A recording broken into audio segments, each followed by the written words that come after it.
6월 두 번째 주일이자 어버이 주일 예배 자리에 나오신 모든 분들 환영하고 축복합니다. 오늘은 사도행전 9장 1절에서 9절 말씀 본문으로 길을 걷는 사람들, 이런 제목의 말씀 전하겠습니다. 제가 작년에 3개월 동안 안식월을 가졌습니다. 그 기간에 아내와 함께 스페인의 산티아고 순례길을 도전하려고 했습니다. 제 아내가 그 순례길을 꼭 한번 걸어보고 싶은 그런 로망이 있었어요. 그런데 작년에는 저희 두 사람이 체력 준비를 제대로 하지 못했고 또 여러 여건상 실천을 하지 못했습니다. 아마 언젠가는 아내의 소망을 따라 산티아고 순례길을 걸어야 할 것 같습니다. 그래야 가정의 평화가 유지될 것 같아요. 스페인의 산티아고 순례길은 유럽에서 가장 오래되고 유명한 그 순례 경로 중에 하나입니다. 그 역사는 중세 시대로 거슬러 올라가는데, 전설에 따르면 야고보가 스페인의 갈리시아 지방에 복음을 전한 후에 예루살렘에 돌아가서 순교를 당합니다. 야고보의 제자들이 그의 유해를 배에 싣고 서쪽으로 항해를 하다가 현재의 갈리시아 해변에 도착합니다. 그곳에서 제자들은 야고보의 유해를 묻었고 그 무덤이 잊혀진 채로 수세기를 지나갑니다.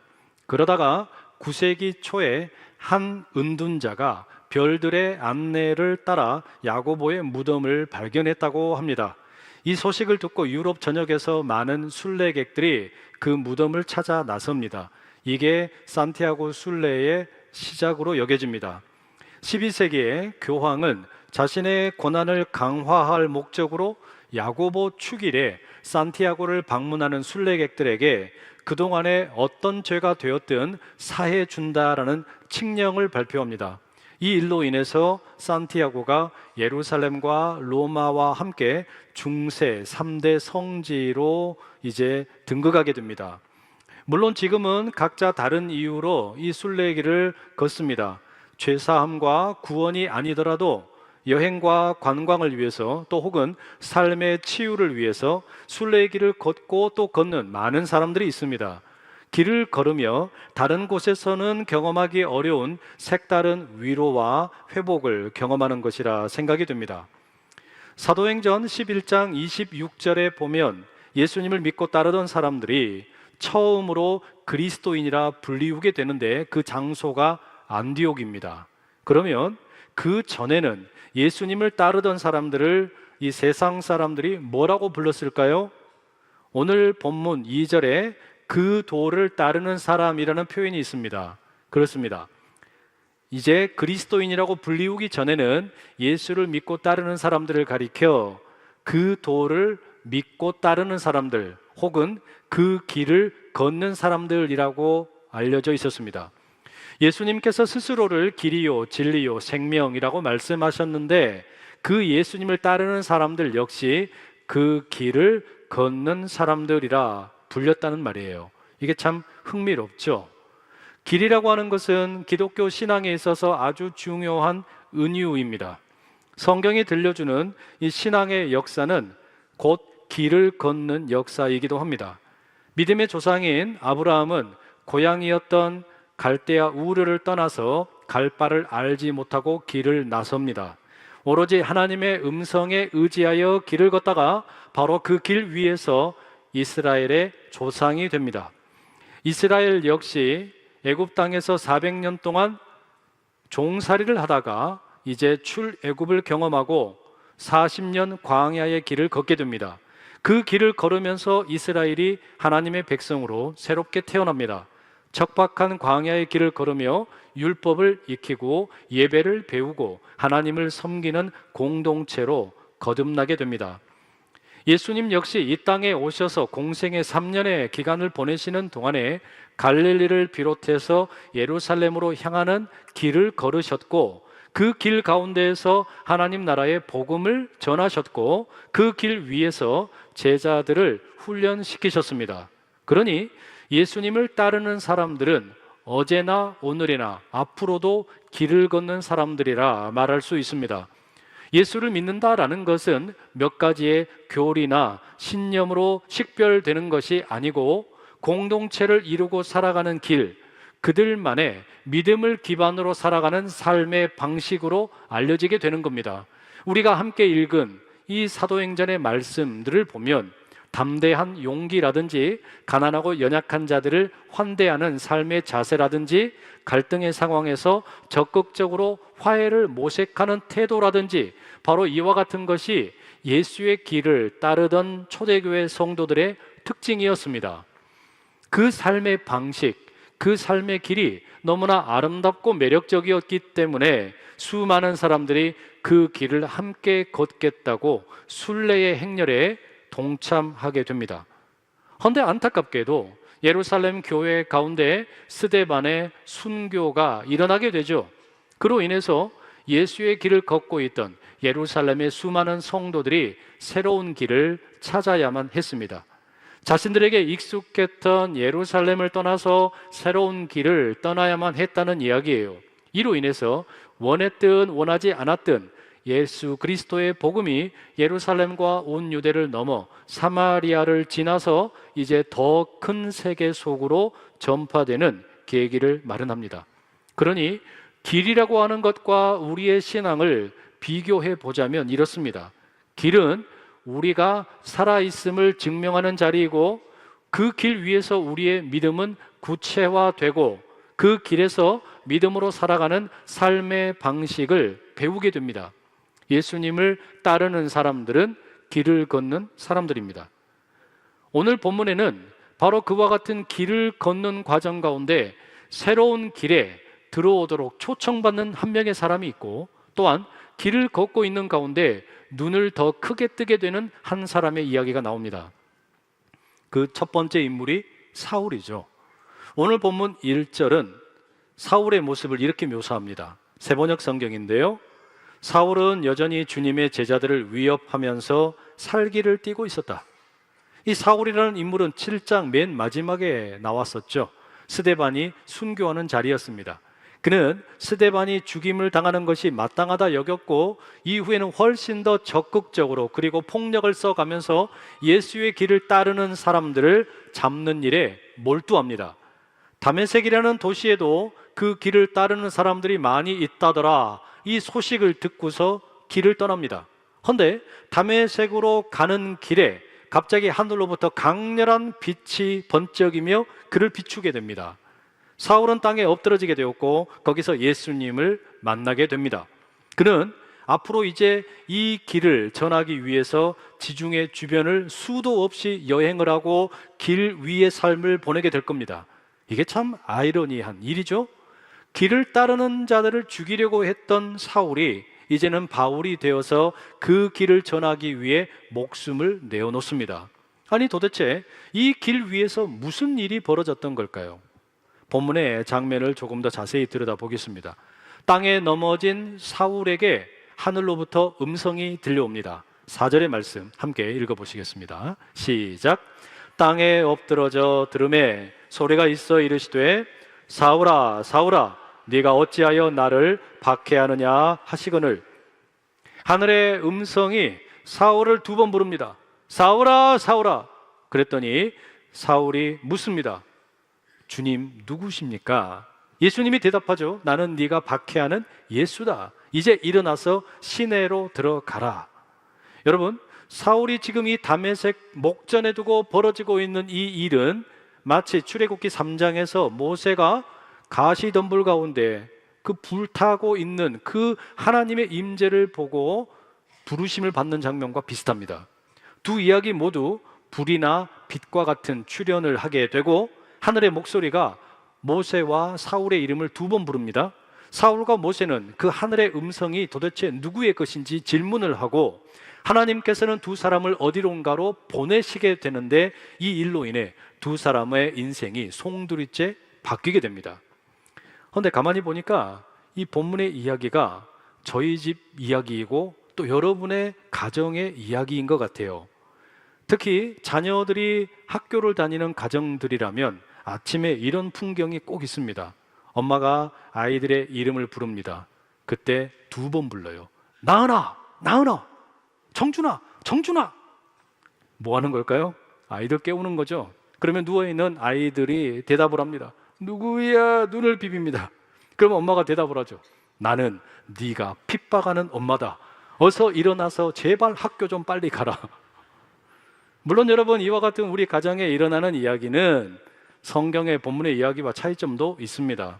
모세와 사울의 이야기에서 그들에게 들려지는 이 하나님의 음성은 권력을 가진 사람들에 의해서 고통받고 있는 타자화된 사람들과 하나가 됩니다. 이 동화되어 있는 거예요. 각 이야기에서 하나님은 그 백성들이 고통받고 있는 것을 지켜보시고 역사의 현장에 개입을 하십니다. 사울의 경우에 그는 자신이 마주한 이 음성이 도대체 누구의 것인지 알고 싶어서 주여 누구십니까? 묻지요. 그때 하늘의 목소리가 사울을 향해 말씀합니다. 나는 네가 박해하는 예수다. 여러분, 그렇다면 이 말은 예수님의 목소리는 자신을 사울이 지금 고통을 주고 있는 피해자들과 동화시킴으로써 그들과 하나가 되었다라는 것을 표현하는 것이고, 동시에 사울에게 경고하는 겁니다. 너가 박해하는 사람들 속에 내가 함께 있다. 너가 박해하는 그 사람들 속에 내가 함께 있는 것이다. 그러니 하늘의 목소리가 뭐라 그래요? 사울이 그들의 사람들, 그 길의 사람들을 핍박하는 것은 곧 예수님을 핍박하는 것이라 밝힙니다. 사울은 다메섹 그 길가에서 예수님을 만났을 뿐만 아니라 자신이 핍박하는 사람들도 만나게 된 셈입니다. 하늘의 음성이 넘어진 사울을 향하여 이제 구체적인 지시를 내립니다. 시내로 들어가면 그곳에서 사울이 해야 할 일을 알려줄 사람이 있을 것이라는 지시입니다. 이게 참 아이러니한 일이죠. 그는 자신이 핍박하던 그 길에 의해서 지시를 받는 존재가 되었어요. 사울은 이제 새로운 길에 동참하게 되고 그 길의 복음을 전하는 일에 부름받게 될 겁니다. 그러니 이 다메섹에서 벌어진 일은 단순하게 사울이 회심한 이야기가 아니에요. 그 사울에게 이제 이 길의 복음을 증거하는 사명이 주어지는 자리이기도 합니다. 예수님께서 12 제자들을 부르실 때도 그랬죠. 베드로나 요한이나 야고보와 같은 제자들을 부르실 때 이 제자들은 회심을 합니다. 돌이킵니다. 자기의 삶을 내려놓고 예수님을 따릅니다. 그리고 이 회심은 동시에 그들에게 주어진 사명이었습니다. 예수님의 제자로 살아가고 복음을 전하는 사람이 되라는 부르심이었어요. 그러니 지금 이 사울이 경험하고 있는 일은 제자들을 부르시는 예수님의 경우와 사실상 똑같다 말할 수 있습니다. 이 과정에서 사울이 시력을 잃게 됩니다. 아무것도 보지 못하게 되고 다른 사람의 손에 이끌려서 다메섹으로 들어갑니다. 참 알 수 없는 인생이죠. 바로 얼마 전까지만 해도 예수의 길을 따르는 사람들 잡아서 죽이는 것으로 위협을 하고 있던 그의 충혈되어 있던 이 눈이 어떻게 된 겁니까? 이제는 새로운 시각을 얻기 위한 준비 과정을 겪게 됩니다. 기존에 가지고 있던 사납고 날카롭고 충혈된 눈을 버리고 이제는 이 길가에서 새로운 눈을 갖게 되는 겁니다. 맑은 눈으로, 하늘의 눈으로 변모되는 것입니다. 사랑하는 여러분, 예배의 자리에 참여할 때마다 여러분의 눈 가운데 이와 같은 역사가 일어나기를 축복합니다. 세상 사례 가운데 충혈되어 있고 피로에 찌들어서 누렇게 되어 있던 눈, 다른 사람을 날카롭게 지적하고 또 째려보던 그런 눈이 아니라 예배 가운데 하나님의 음성을 듣고 하늘을 바라보는 가운데 여러분의 눈이 한없이 맑아질 수 있기를 간절히 소망합니다. 사울을 부르신 이 하늘의 음성은 또 다른 사람에게 찾아갑니다. 그는 이미 그 길을 걷고 있던 사람입니다. 다메섹 도시에 살고 있던 아나니아라는 제자입니다. 아나니아는 하늘의 음성을 듣고 깜짝 놀랐습니다. 그 내용이 너무 충격적이었기 때문이에요. 하늘의 음성이 말씀하시기를 직가라 하는 거리로 가서 유다의 집에 다소 사람 사울이라는 사람을 만나라. 그리고 그를 위해서 기도해 줘라. 왜냐하면 그가 기도하는 가운데 환상을 봤는데 아나니아 당신이 그에게 가서 손을 얹어 기도할 때 시력이 회복되는 것을 보았다. 아나니아로서는 이와 같은 하늘의 음성을 도무지 용납할 수가 없었습니다. 다메섹 교회 성도들은 사울이 어떤 인물인지 너무 잘 알고 있었어요. 그는 예루살렘 교회의 형제와 자매를 잔인하게 핍박하던 인물입니다. 집집마다 찾아가서 성도들을 끌어다가 감옥에 가두고 때로는 죽이기도 했습니다. 심지어 이 사울이 이제는 대제사장들에게 고난을 위임받아서 다메섹에 있는 자신들을, 다메섹에 있는 길을 가고 있는 그 성도들을 잡으려고 오고 있는 중이었습니다. 그러니 아나니아를 비롯해서 다메섹의 교회 성도들은 사울을 두려워했습니다.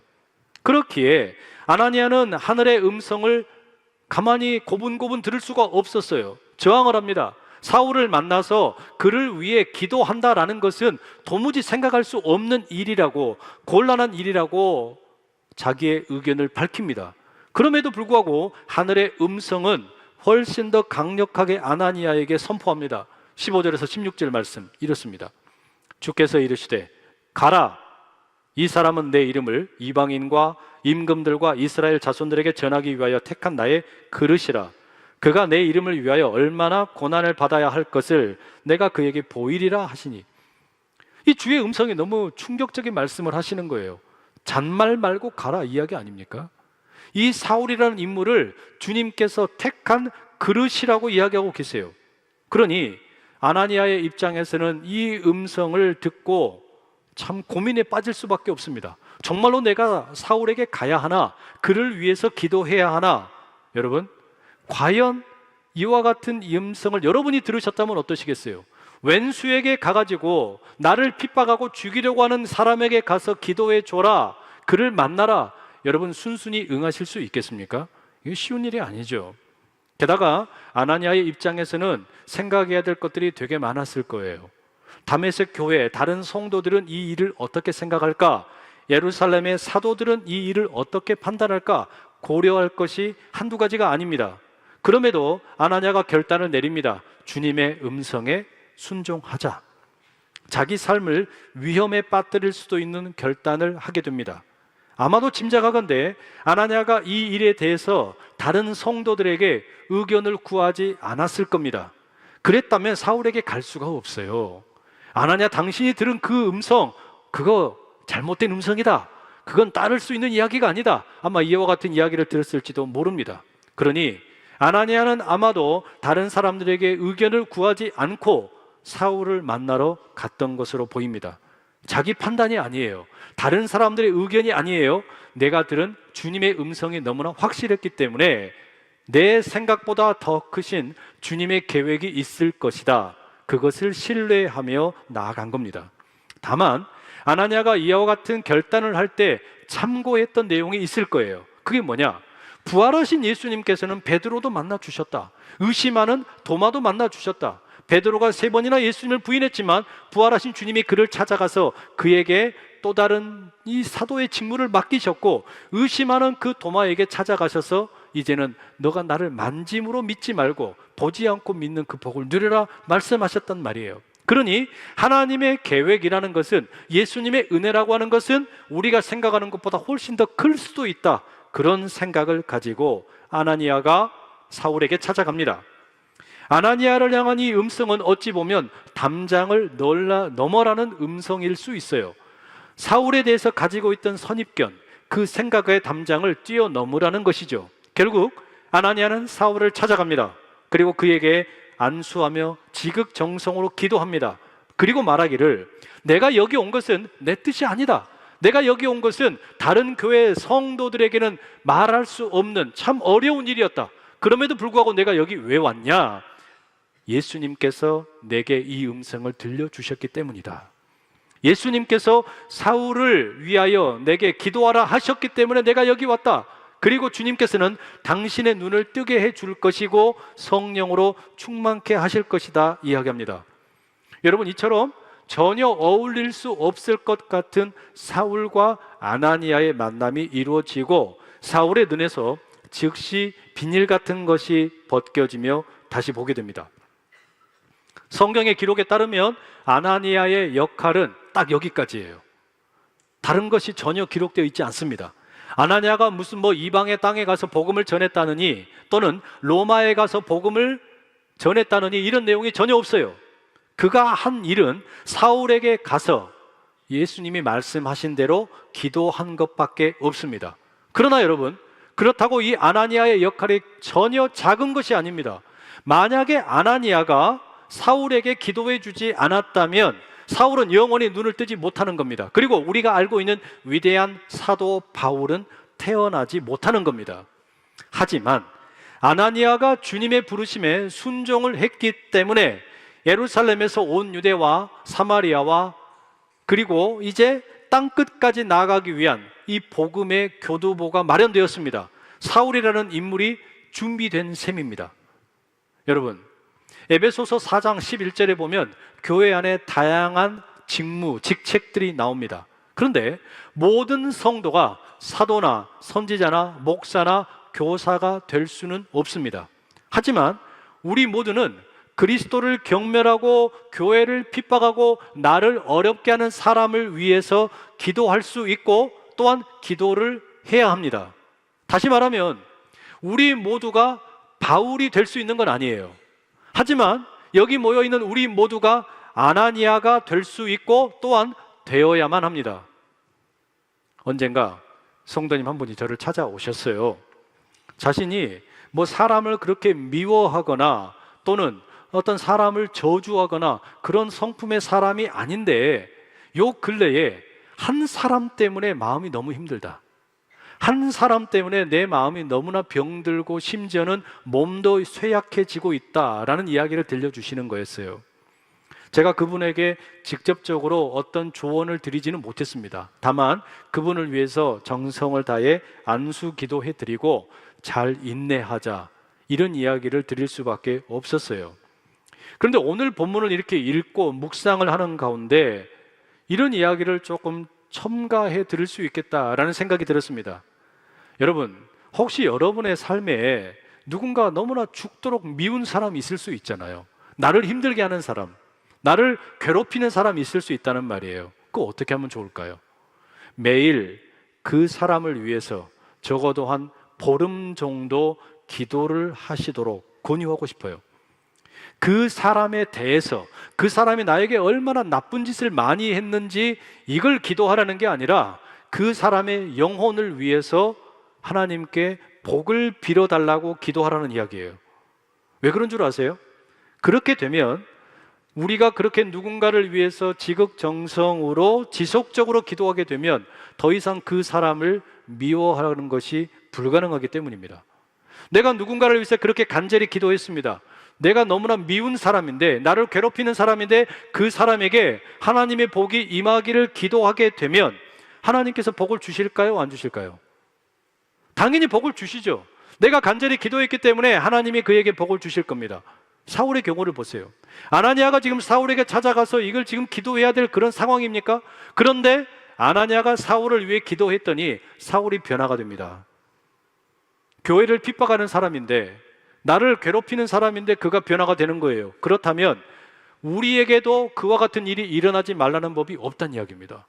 내 인생을 괴롭히고 나를 힘들게 하는 그런 사람을 위해서 하나님이 복 주시기를 기도하면 우리가 상상할 수도 없는 변화가 바로 그 사람에게 일어날 줄로 믿습니다. 사울은 다메섹으로 향하는 길을 가다가 시력을 잃었어요. 그러나 아나니아의 기도를 받고 그의 눈에 비늘이 떨어지면서 다시 보게 됩니다. 이 비늘이 뭐겠습니까? 오늘로 이야기하면 어쩌면 컨택트 렌즈 같은 것일지도 모르겠어요. 이 렌즈를 끼면 예수의 길을 걷고 있는 사람들은 모조리 잡아다가 죽여야 되는 신성모독하는 사람들입니다. 그런데 그 렌즈가 떨어져 나갔어요. 이제 사울이 시력을 상실했다가 회복을 하게 되면서 그 렌즈가 벗겨지면서 그동안 적이라고 여겼던 그 길을 걷고 있는 사람들에게 합류합니다. 그들이 걸어가는 길의 방식이 다르게 보였기 때문입니다. 사울은 다메섹으로 가는 길에 넘어졌다가 다시 일어나기도 했습니다. 자신의 확신, 신념, 이게 너무 강했기 때문에 이게 너무나 당연한 것이라고 생각을 했는데 이제 누군가의 손에 이끌려서 일어나야 했고 또 예수의 길을 따르는 사람들에게로 들어가게 되고 그 길을 함께 걷기로 작정을 합니다. 여러분, 그러니까 사울은 길에서 시력을 잃었고 넘어졌지만 바로 그 길에서 다시 태어난 셈입니다. 이제 그는 그 길을 걷기로 작정합니다. 그 길을 따르고 그 길을 많은 사람들에게 소개하기로 마음을 먹습니다. 여러분, 우리 역시 길을 걷는 사람들입니다. 예수님의 길을 따라서 걷는 사람들입니다. 그게 성도예요. 우리는 이 길을 걸으면서 우리 자신이 누구인지 끊임없이 확인을 하고 이 길 가운데에서 우리가 살아있음을 증명하게 되고 이 길 가운데에서 우리의 믿음이 구체화되고 이 길 가운데에서 믿음으로 살아가는 삶의 방식을 배우게 됩니다. 예수님을 따르는 사람들은 모두 다 길을 걷는 사람들입니다.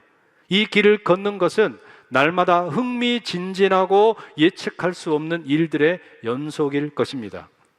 오늘이 어버이주일입니다. 부모가 된다라는 것은 완벽해지라라는 것이 아닙니다. 오히려 신앙 안에서 우리가 부모가 된다라는 것은 자녀에게 줄 수 있는 최고의 양육이 그 길을 온전히 잘 걷는 것밖에 없습니다.